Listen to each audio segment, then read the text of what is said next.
Well, welcome everybody. This is the Cheryl and Claudia show. Drew is out and he's traveling today, so it's just the two of us, and we are going to be just kind of talking to you about the program annual report and making sure it's completed with accuracy.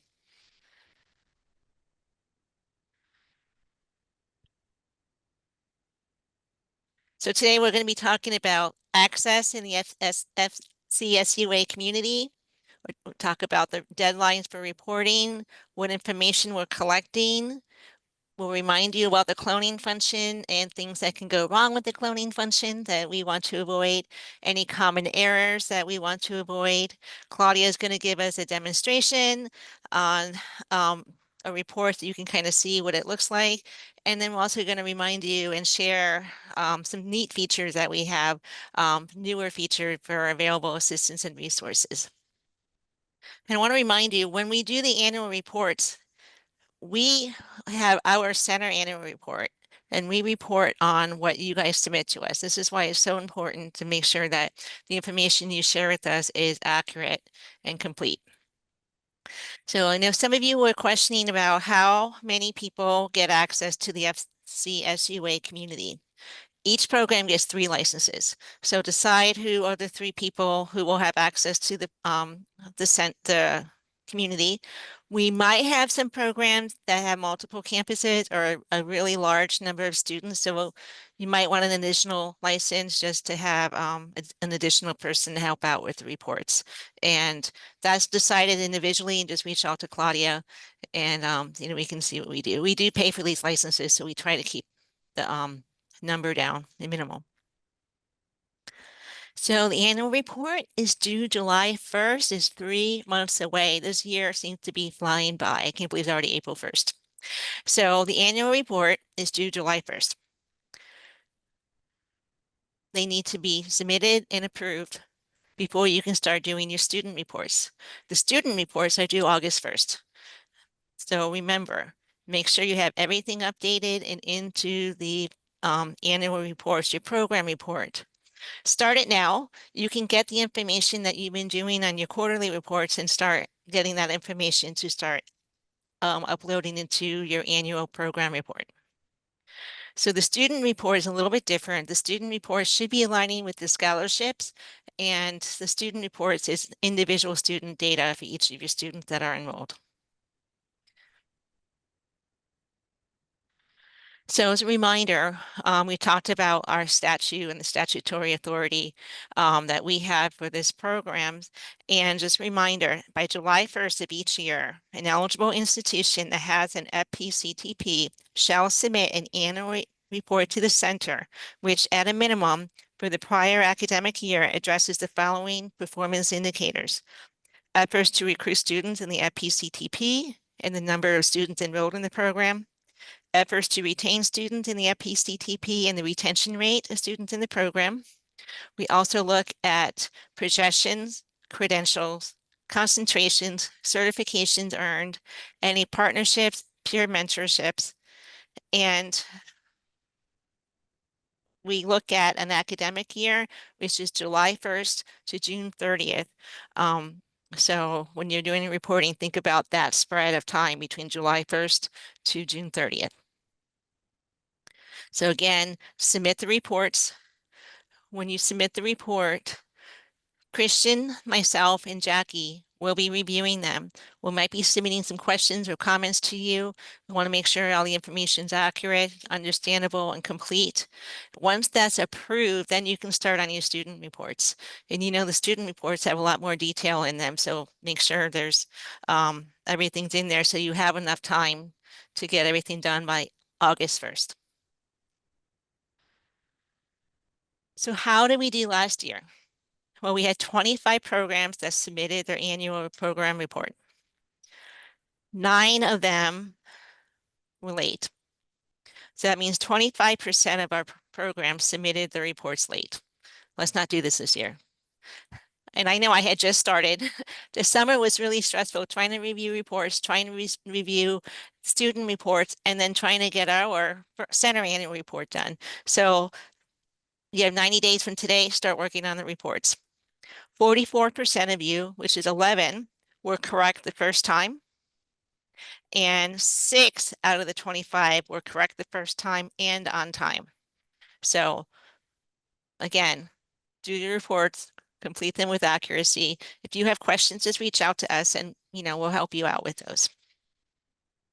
So this year we have 32 programs. So we have 7 more programs that will be submitting their program information report.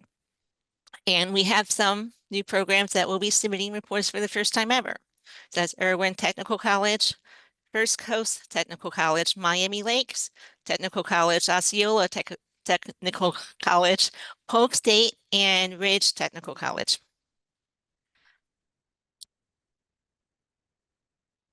And Claudia is going to talk to you about cloning. Okay. So one thing that I will say to get into the conversation of cloning is that because of one exercise that we did during the mid-year, all those 25 programs already cloned their reports from last year into what's going to be 24-25 reporting year. So that it's a big step. So you already have, all of you that are established programs already have a draft in there, which is it's a good way to start. It just have to be mindful of what comes with cloning, that it helps you to save time, but there's some things that you have to watch for. Questions are very important and information that has to be updated. For those 6 programs that are new, so definitely this will be your first time. I believe that 2 of them already have a draft in there for 24-25. So yay for starting on that early. 3 months, which is what we are, what is left to submit this report. They're going to go very fast. This actually is going to be the only year that you are going to be creating a report from scratch. From that, from the next year on, you also be cloning your report, which helps you save a lot of time. So this slide, we're going to have it in the chat room, so you can download this information, so you can keep this as as well. We're going to share the recording as some sort of cheat sheet when you're completing your report. So let's talk about cloning, but I'm not going to go in a lot into it because we are going to have a demo. So I'm going to also show you this information, but these are some key things to consider after you are cloning a report if you are an established program. So the first thing to keep in mind is that your information is not updated to the most recent year. The only thing that is updated is your reporting year. So last year you were on a 23-24 reporting academic year. So this year the report will have to be 24-25, but the rest of the information is exactly the same. What does that mean? The report is identical. You have to revise every section of it to make sure that it's reflecting this reporting year that you will be submitting to us by July 1st. So definitely keep that in mind. It's just no cloning. You have to revise the information.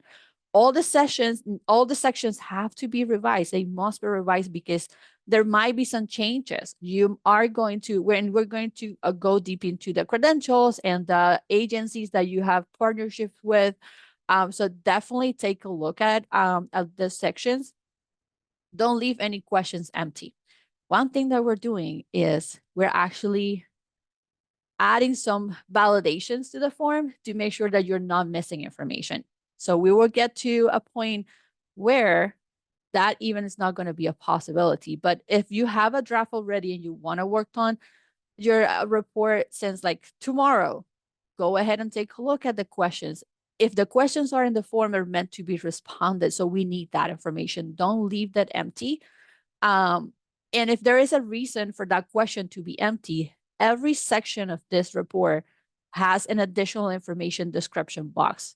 Use that. That is very helpful. A lot of our veteran programs have learned how critical this is to support the data that you're entering. So every section has that description box. So use that to support the information, the data that you're providing, to justify it and to explain. We read that. Cheryl, Jackie, and Christian will be reading through it. And if they have questions and it's related to the data, so we talked about it. And that actually can determine if a report is sent back to you or not for updates needed, because maybe we're not seeing something very clear, but when we look at that description box, oh, but here it is. This is the explanation why this is different from last year, or why this program is doing things in a different way. And we're fine with that explanation. We don't need to send the report back to you as updates needed. We can go ahead and approve the report. So those are critical things. I will say that any questions that you have, just post it on the chat. We're looking at it, and if we will try to get to the questions. Can I interject real quick? I just want Yes. to remind everyone, one of the things that I remember from last year when I was looking at the student reports, sometimes the student reports weren't matching up correctly. And we realized it was because in the annual reports, people were not updating their credentials offered or what the programs the students were enrolled in. That changes depending on the student. There's gonna you guys are meeting the student's needs, and sometimes that changes from the original program design, or something may change year to year. This is a time to make those changes in there. So when you do the student reports, everything will match up and be a little bit easier to look at. Yeah. And actually, Cheryl, that is a great point. That is the reason. And I know for the veteran programs, the ones that have been around for a little bit, I am sure that you remember that these reports were all due August 1st. But because we transitioned our reporting process to the FCSUA community, we realized that we needed to move the program information a little bit ahead of time. So that credential section was correct, because that impacts directly the student reports. That is the reason why there is a month in between those reports. So keep that in mind. This is the time to update all those sections. You have to be in the mindset, I'm reporting 1 year. I'm reporting this academic year. So that is the information that we need from you. So to look at, and again, I'm not going to look a lot into this slides, but I want to make sure that you understand. So when you're cloning, let's say that you are not having a connection with this test agency anymore. You have to delete it. If you didn't have that connection with this agency during 24, 25, we don't need to see that name listed in that section 3. So make sure that you are removing and updating that information, because that belongs to the past. We don't need information from previous year. It's helpful. It saves you time where you're cloning your report, but just reflect in this areas the current information. And that also applies to what we're talking about in section 4 with the credentials. So think about that. This is the time, if you added new concentrations, micro-credentials, batches, industry certifications, this is the time where you can add all those into section 4. But if you decided, you look at your program, you decided, oh, we're not going to offer this concentration anymore. No one is enrolling in it. We decide to shift gears a little bit. This is also when you do it, you delete it. The reason for that is because the same list of certifications, micro-credentials, and certifications concentrations that you list in here is going to be reflected over your students. So when you are reporting to us that student enrollment information, if they don't match, then you will not have the accurate information about the credentials to report on for that specific student. So there is a direct connection. So this section has to be accurate within the reporting year. So keep that in mind. Another thing that I want to mention, all these different pieces, depending on your program structure, require a description. Tell us, what is this certification about? Tell us, what is this concentration about? So don't leave it at the name. It is helpful for us to have the description so we can provide information about what our students are earning and what is that credential, that badge about. So that's why the description is critical. So keep that in mind as well. Same thing when we go to section 5, with this one is asking about those connections that you might establish with private schools, K-12 districts, and other agencies that help you recruit students into your programs. Make sure that is accurate to the year, not to what is cloned from the previous year. So you have a starting point with a previous list. If you are a new program, you will not have anything in here, and you will still have to enter all those collaboration entities, but make sure that it's accurate. Delete who is not in there and add those new connections that you established. And then this is another typical error when you are cloning. So there are questions that are depending on previous answers. So make sure that you are reflecting the information again accurately. So if for some reason, and this is related to section 6, which is about peer mentors, if for some reason you're not offering peer mentor services anymore, this report was cloned from last year. If the answer to your question 35A is going to be no, please clean up the questions that come after. Because if your answer to that question is no, then you don't have peer mentors. You don't have 6 peer mentors. You're not offering, you're not compensating those peer mentors that are not part of your program this year. So make sure that those questions are not responded. There should be blank. So make sure that, again, it reflects that the information related to that academic year accurately. Claudia, Yeah, sorry there to is a interrupt, but question. there's a question in the chat. It says in section 4, is this where the programs can share how the credential can be used and how it aligns with employment? So I will say yes. So if you think about that, that's what the description will be good for. So you can enter all that information in the description. That's why we ask them, definitely don't leave that to the name of the credential. Expand on it with the description that you're providing. So yeah, that's where that is a time. This is the time of the year to update all that information, including anything that they want to report on related to a concentration, a CTE program, a certification, a badge. So anything that he has to be updated is in section 4, where is what is reflected. Okay. Any other questions?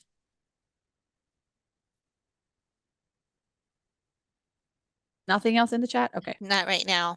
Okay. I just Go ahead, want to Cheryl. remind everyone, you know, I know we talked about this at mid-year, but you know, these are the common errors to avoid when looking at your reports. Make sure the credentials align with the scholarship requests. Sometimes we're seeing scholarship requests for something that has nothing to do with what was in the report. So that's not matching up either. And then that also needs to match up with the student reports. And the student reports aren't going to be able to be completed accurately if the program annual report is not completed accurately. Take a look at your potential students. If it's really below, if it really doesn't match up, we're going to ask you why. We're going to ask for further clarification. So make sure that, you know, what you're projecting, potential students, looking at the data that you're looking at for the students in your area, potential students, and make sure all of that matches up. And when you're explaining, do that as well. Also be mindful of students to staff ratio. This is really important too. You know, we really need to be more prudent in how our dollars are spent and, you know, looking at the number of students, the number of staff, how our programs are run, you know, because again, these reports, they do get sent to the legislature. They get sent to the governor. They get sent to the House and Senate staff as well.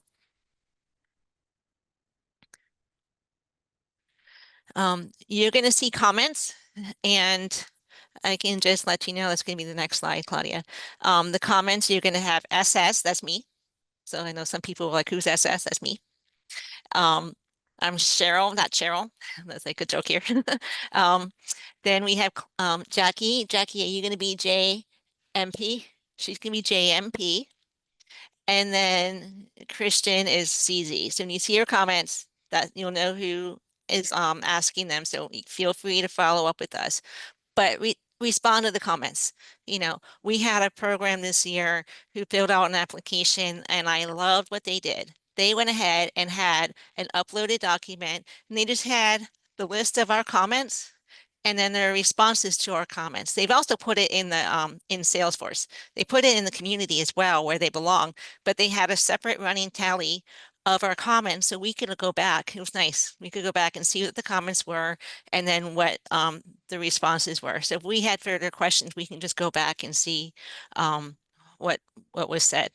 So that was really nice. And again, FTE of staff, if you know, again, these are state dollars. We need to be prudent in how we are spending our dollars. So if you have somebody that is a 1.0 FTE, that means 100% of their time is spent in the FPCTP. And if you're not, That's okay. If you are not 100% working in the FPCTP, that's okay. Just make sure your FTE is not showing 1.0. It could be 0.8, 0.9, 0.75, however, 0.5. So, we do split costs sometimes with our institutions in our funding. So, just make sure that's accurate as well. Because again, that gets looked at, how our staff are being used, how the funding's being used in our programs. Carol, there's Any questions? there's another in the That's a chat. good question. What is the ideal expected student staff ratio? I would not want to see 3 staff to 1 student. And it, of course, is going to really depend on the student's needs in your program. But when we consistently see over time, there's 3 staff, 4 staff, 5 staff, and 1 or 2 students in the program. We might want to take a look at that, and especially if they're all 1.0 FTE. What is everyone doing there? But it is going to be individualized, and that's when, you might want to explain, if we have a question, a lot of times we're just wanting clarification, making sure it's cleaned up in the report. It's not like, in the school district where 1 to 15. Okay, Claudia? Okay, yeah. So as I always do, I encourage you all to go into the FCSUA community. As I actually mentioned earlier, all the veteran programs have a draft in there. So if you want to take a look at it, as I am showing you how the form looks like, I will definitely invite you to do that. For those new programs, I believe that 2 or 3 of them already had a draft. But if you're a new program and if you have not started on your annual report program information, if you want to click new, we can do that together today. So I will definitely invite you to do that. If you have no clone, I don't think that is anyone in that situation that have no clone their 23-24 into their 24-25, which is great. But what I'm going to do now is actually I am going to switch to the FCSUA community so we can look at that form together. So let's share.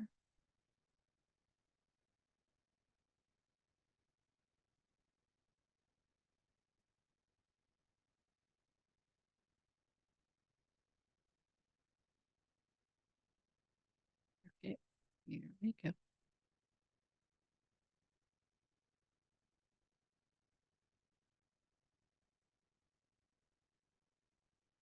Okay, can you all see the community? Okay. Okay, perfect. So, we are, as I said, we are going to share this recording. So if you want to follow along with me now, that will be great. But if when you're completing this report, currently we have a recording. It's a little bit outdated, so we'll be replacing that recording with this one. That's one of the reasons why we want to do a webinar on every type of the program reports that we have. So I have a lot of samples in here. The data that you're going to see in here is not real. It's pieces built from different programs. It's not realistic, but I just want to show you how this looks like. If you're one of those 6 newbies that have never done a report program information, you will be clicking new. The form is exactly the same as if you're cloning. The only difference is that your clone report is going to have information from last year. So let's go ahead and look at this John webinar 23-24 report. And let's look at this report together. The first thing that I want to mention is that this link up here, actually has been updated. So if you click on it, it takes you to our website. And this is something that I wanted to mention. We have a section about resources at the end of the webinar. It takes you to that reporting schedule, that calendar that you all requested to have accessible, so you can see what reports are due and when. You also have a way to download the same information that we had before in a PDF format, if that's the way that you prefer to look at. But all that is accessible from the FCSUA community. So the program information report has 6 sections. Section 1 is general information. So one thing that I cannot stress enough, make sure that your informational contact, that institutional profile that you see when you log in, is updated. So your primary program contact is up to date, because this form, it pulls from that institutional contact profile. So if you see a name that is not accurate anymore, it's because that institutional profile is not accurate. So make sure that that is updated. Also, if someone else is, for some reason, completing the report that is not that primary program contact, let's make sure that we know that so we can, that person is also added to the communication and to the revision process. That is the reason why we ask for this information. So that back and forth, if it needs to happen between the program and the FCSUA Technical Assistant Coordinators, that person is included in there. We have questions in there as, when was the last time, the first time that the student, that the program enrolled students with intellectual disabilities? If they serve students before it was approved as an FPCTP, what terms do you offer? So this is a multiple pick list, so you can indicate if your program is going to offer, or is it offer fall, spring, and summer, or maybe it was just fall and spring, and that is okay. That is where you report that.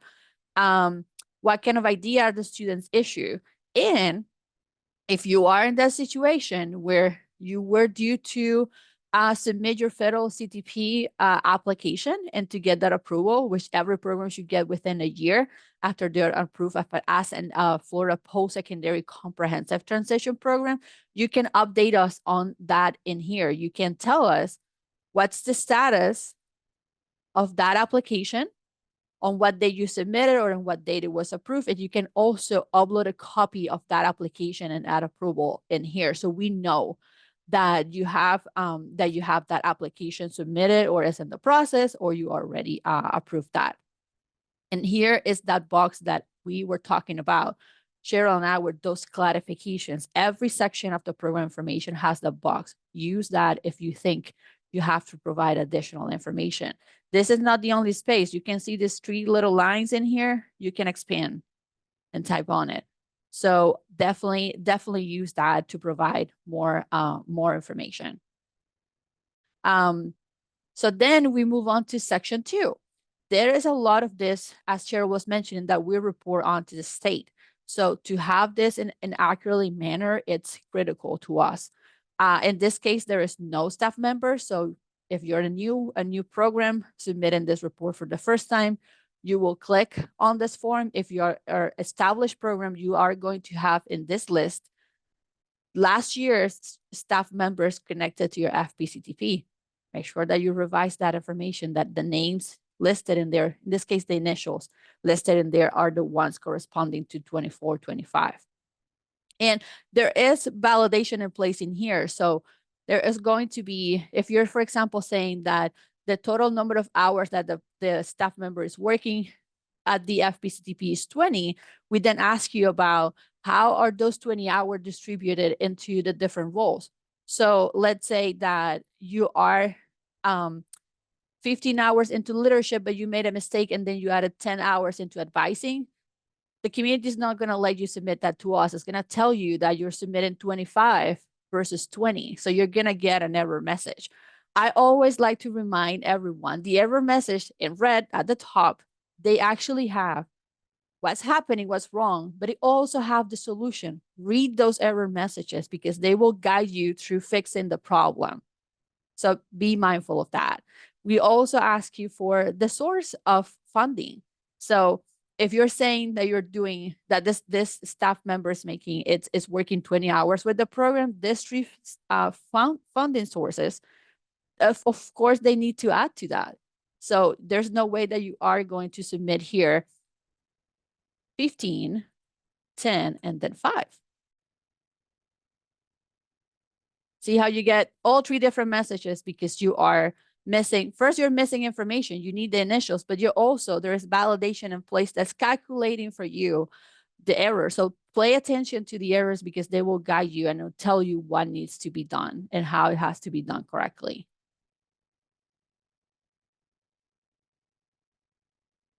Then we move to section 3. So this is about external service providers. So this section actually starts like this.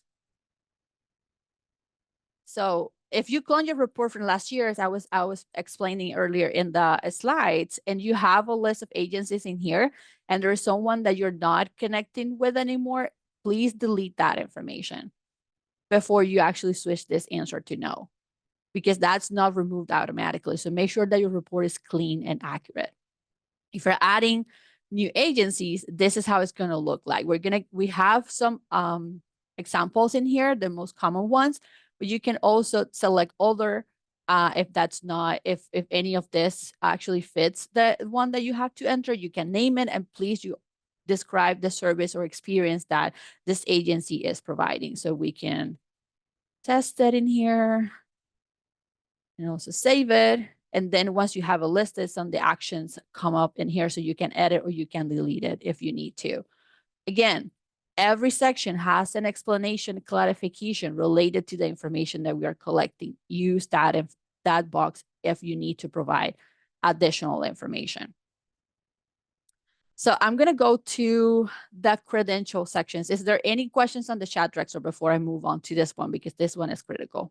Cool. Okay, perfect. So let's talk about this one. So this is one that we see a lot of mistakes, a lot of errors. So I would like to stop on this one and make sure of a couple of things.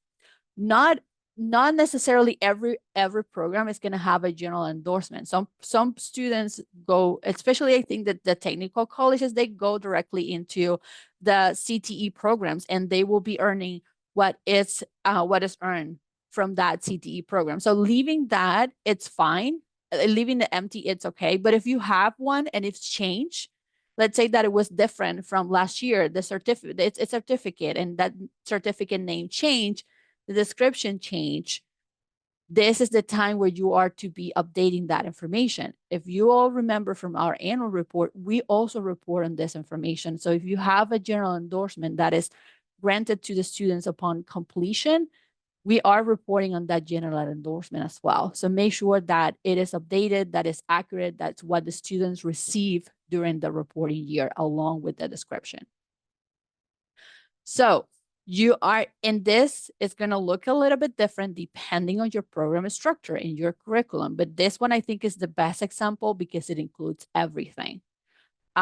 So let's start with certifications. If you have certifications that you offer, make sure that this list again is updated to the 24-25 year, or to make it more general, to the academic year that you're reporting on.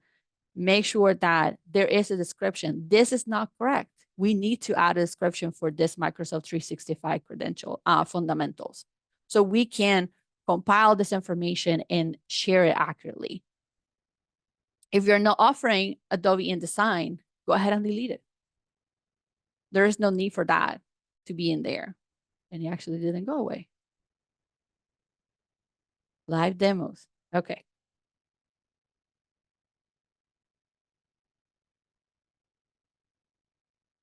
Okay, well, something did happen in there. But so you can delete it. And if you have new ones, please go ahead and enter those new certifications that you offer to make sure that you're reflecting your curriculum for that reporting year. Same thing happen if you are offering micro-credentials or batches, same process, updated. Make sure that the description it's accurate. And then if you offer concentrations or CTE programs, they do have similar structure. There are questions related to that.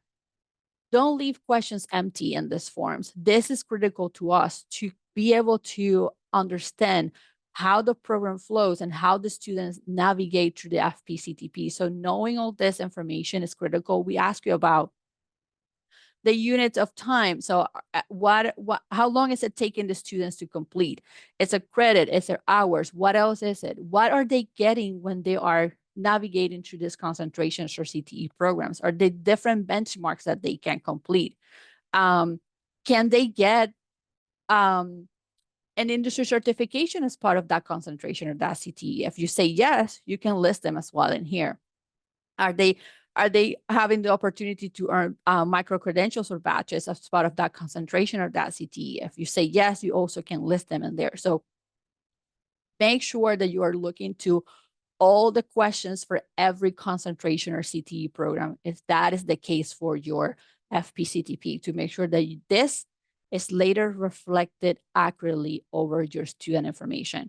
And we're going to have a webinar about student information reports, but we want to mention and repeat how critical is section 4 of the program information. It's very, very important. Any questions about section 4?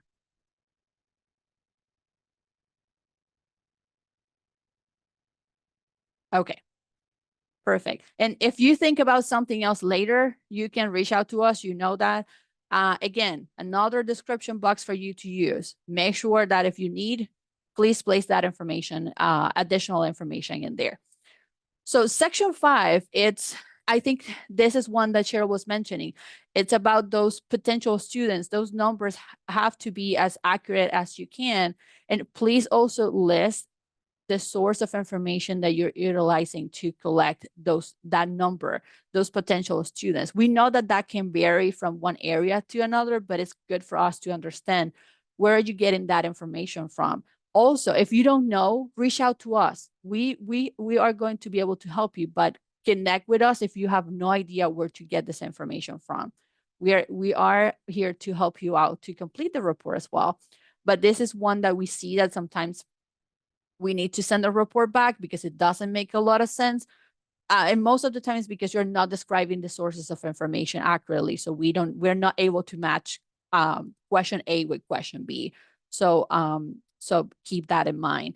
This, as I said, is about how is your eligibility and recruitment conducted through the year. So we ask you like, where are those students coming from? School district, private school, older entities. You will list that information in here. And you will build a list if you have multiples to list in here. Then we ask you, what's the enrollment looking like for this reporting year? How many new applications you had? Of those applications, how many did you end up accepting based on your capacity? How many were Florida residents? How many were not Florida residents? How many were new students versus how were returning students? How many are completing the program? So we can look at this. And we also look at it when we receive the student information. If you're saying that you have a total of 15 students in here enrolled through the year between new and returning, and when we look at the student information, we only have 14 reports. Something is not right. So we're looking at that and it has to match. Since you're telling us in this enrollment area that you have 15 students enrolled, but we only receive 14 student information. So we are making sure that that information is accurate everywhere. And that is a way for us to kind of double check those numbers. Go ahead, Cheryl. And we also look at last year's report and make sure the numbers match up that you said we're enrolling next year. Then, we still have those numbers, just making sure everything's consistent across the years. We do double check that too. Right. We've seen also like small errors. We know that sometimes this feels like you have a number of new applications or you have number of new FPCTP students accepted, and you have of those, you have how many were Florida residents, how many were non-Florida residents. So we are also thinking about those questions and how we can improve the user experience in this. So most likely this can be calculated out of the total between this one and this one. So we're also thinking about that. So you most likely are going to see those changes. So you have to input less information and make sure we're finding ways that you can make less mistakes. But still, we are going to check, as Cheryl was saying, if it makes sense what you said on the program information versus what you have over the student information and your projections compared to previous and in the following year. This actually goes a little bit further. We ask you about if you offer peer mentor support to your students and how were those support strategies, like if it was peer mentor, if you have tutoring, so what kind of support you offer to the students. But it also asks you for projections for the next reporting year enrollment. So what are you thinking? How many applications are you thinking that you will receive? And we know that this could change a little bit, but at least you should have an idea of how is that scenario looking like. So it will give us an idea how many students is the program expecting to enroll. And I think if we go a little bit further, there we go. You actually have future enrollment projections. We go 2 years in advance. We know, again, it can change, but if you can provide those estimations, it helps us out a lot, because think about it. So students most likely is going to represent a scholarship dollars that will be awarded. So it gives us an idea of how much is needed to support the programs. So giving us those numbers as accurate as you can, it's super helpful when we're looking into the reports and how new programs will come along and how the center will continue functioning. So all that data is super relevant for us.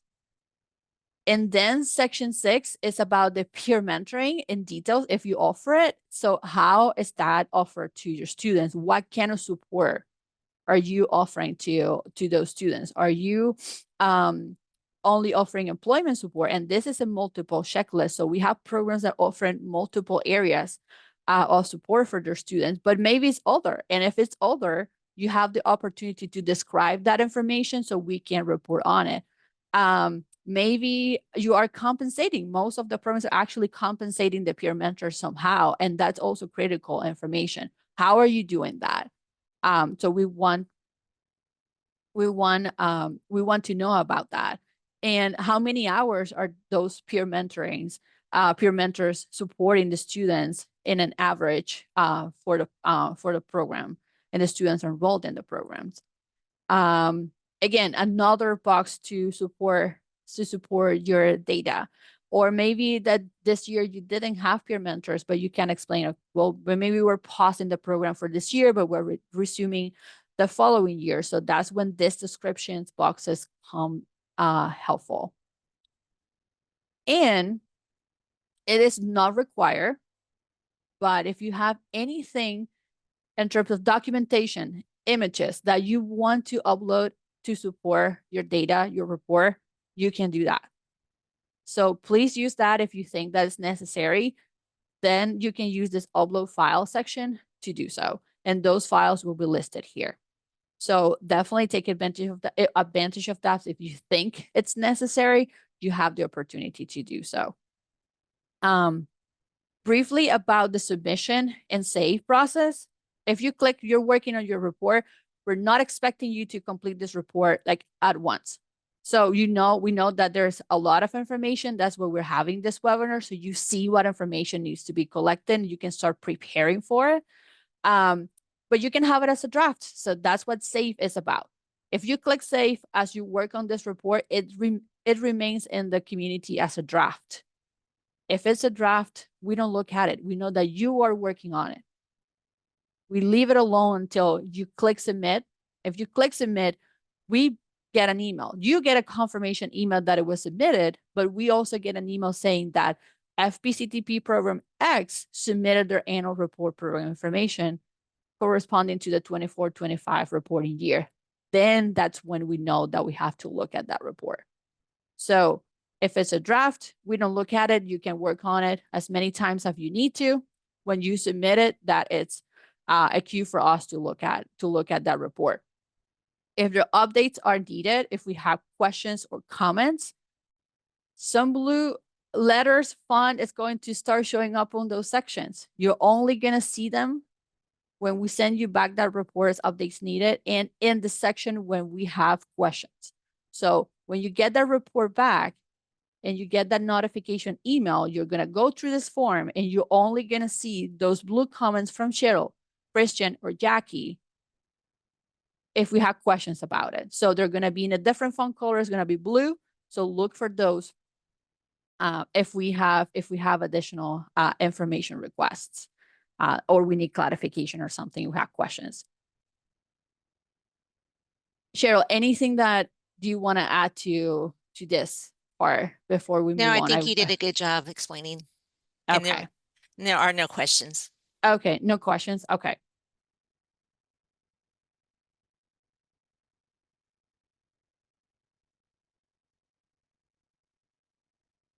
Oops, I think we have one more. Cheryl, you want to do this one very quickly?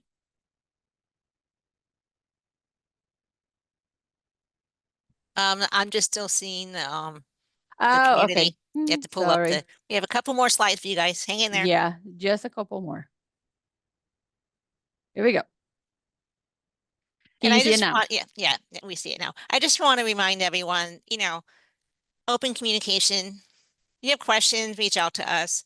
If there's any changes in staff, personnel, let us know, just so, you know, we're not sending information to people who aren't there anymore or have different roles. Concerns about your students, you might think, oh, you know, I'm really struggling with this. Reach out to us. If you need to update your community contacts, you know, let us know. You can update them also in the community, but if you want help with that, just let us know. Again, accurate and timely reporting. We have 90 days from today to have your program annual report completed and approved. Once that's done, you can start working on your student annual reports. You don't have to wait until, you know, July 1st to start working on your student annual reports. That's just when the deadline is for the program annual report. So as soon as that's done, you can start working on your students. So have them done. If you need us, any reason, just reach out to us. I think some of you are starting to do that. And what is the best email to reach out to if we need help updating community contacts or licenses? That will be the FCSUA support at ucf.edu. And Okay. we can put on the chat the Okay, email. good. So yeah, again, it's FCSUA support at ucf.edu. If it's especially because if it's changing the licenses, that is something that anyone from the tech team can do. And I will suggest that you use that email because that comes to any one of the tech team members. So not only to me, anyone can take care of that and help you out if you need a license switch because you have a change in staff. So that is the easiest way to do it. Anything else related to contact update that is not related to licenses, anyone with a license can do that under the institutional profile. Only if it's a license change to a new person, then you definitely reach out to us. It takes 2 seconds to update a license. So FCSUA support at ucf.edu. That is the email. Okay. So let's talk about some resources available in this last few minutes that we have. I already show you. Wait, hold on one real quick, Claudia. We had a question. Yes, go ahead. So yay, we have someone enrolling students for the first time in the fall 25 year.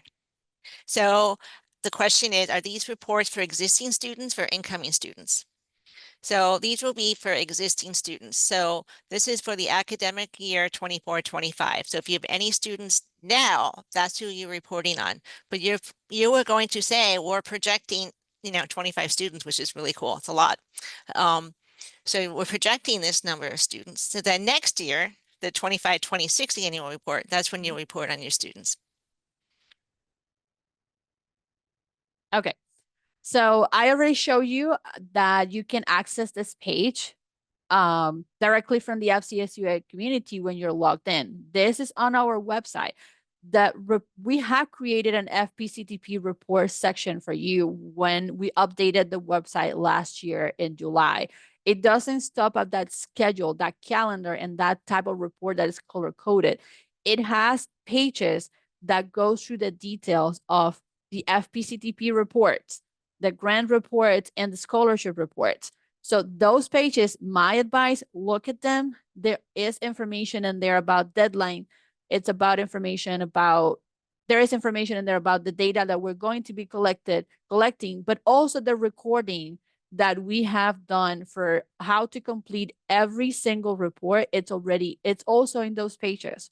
So look at the FPCTP report section of our website. It's built for the approved program. So definitely use that. And once you download the slides, there's a direct link on it, but you can see it right there when you go to fcsua.org. The next resource that we have, and I don't know, I could share back the community, but we have the Help Center available now. I've been trying to show a little bit of the articles that we're putting out as we get questions. This is directly linked at the top of the FCSUA community when you log in. Next to that icon that has your user information, there is a blue link now.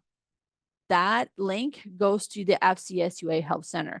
Basically, it's a database of information for the program. It's built for the program, it's built for you based on the most common questions that you have asked us through the years. how to complete the reports, how to do a scholarship disbursement report.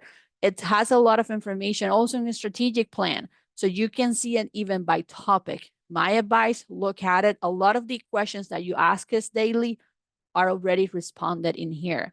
So start using it. I think we will keep building on it. It's not 100% done. And if you keep asking us questions and we identify that the questions are not in there, we will add them to the help center. So you have full access to them as well. Those recordings that I mentioned that already on that are in our website, they're also linked here in different articles about those reports and how you complete them. Notice that there's also a contact support that goes to us, to myself, to Alex, to Saki, to Shivan, if you have any questions. And if we don't have the answers, more of a content, if we have to pass that question along to Cheryl, Christian, or Jackie, or Drew, we will do that. But you have also a link to our website. So like it's kind of a one-stop to a lot of information. So definitely when you log into the FCSUA community, use the help center. It has a lot of content in there. And last but not least, we've been talking about Slack. And I know that some people try to use it, and this is a request that you made. If you notice, this is your space to talk to each other. So if you have questions about the report, you have a particular question, you could ask to your peers. So take advantage of this. There are channels built in there. I will say definitely try to connect back into it. I know that sometimes the notifications can be a little bit complicated, and I know that some of you cannot turn them off. You can tailor that to your needs. So if you notice, as I said, the only people that are in this channel, in a Slack from FCSUA is the tech team to assist with any technical questions related to Slack.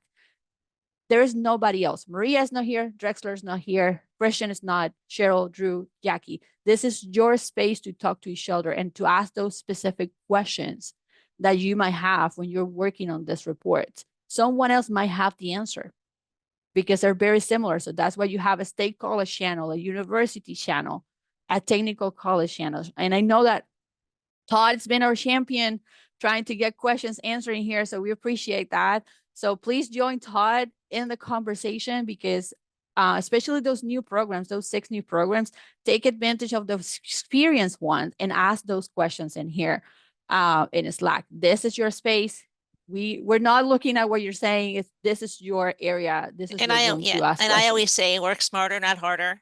And, especially our new programs, there's never a bad question, everyone's probably run into the same situation, more brains are better than one. And so I really like this. I'm not in it, but, I'm always telling people to go in it and just, share with their colleagues. This is our contact information.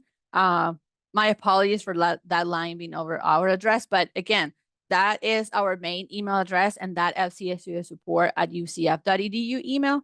If you need us, you can reach out to us through there. And last thing I would say, if you prefer a different format, so every recording, if you love YouTube, you love being in YouTube, we have a playlist about every recording that we've done on the FCSUA community. So you can go to our YouTube channel, subscribe to the YouTube channel so you can get a notification when Drexler publish a new video. So we have a dedicated playlist for the FCSUA community, not only on this report, we have on how you do your invoices, how you do modifications and adjustments. So look at that. I heard from a lot of programs saying, yeah, we watch and we pause and we follow along. So it definitely works. So take advantage of that resource as well. And of course, if you cannot find the answers, you can always reach out to us. Any questions? Please unmute yourself. Is there anything in the chat that we need to address?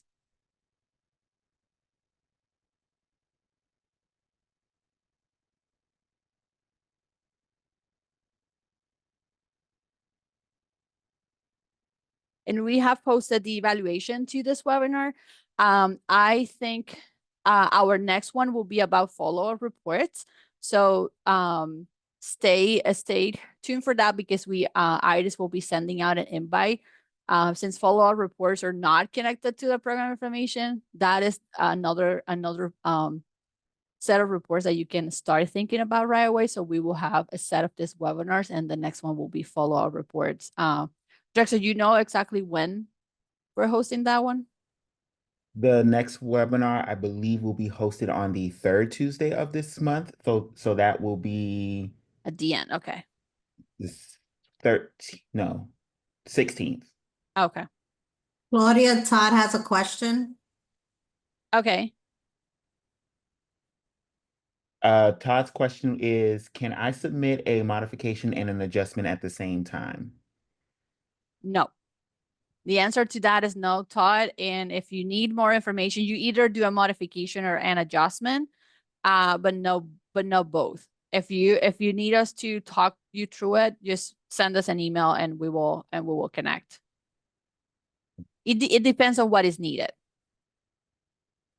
There's also a question from Vivian. Was today's presentation posted? It has not been posted on YouTube yet. It will be posted in the next couple of days, and a follow-up email will be sent out with this presentation as well as with the evaluation.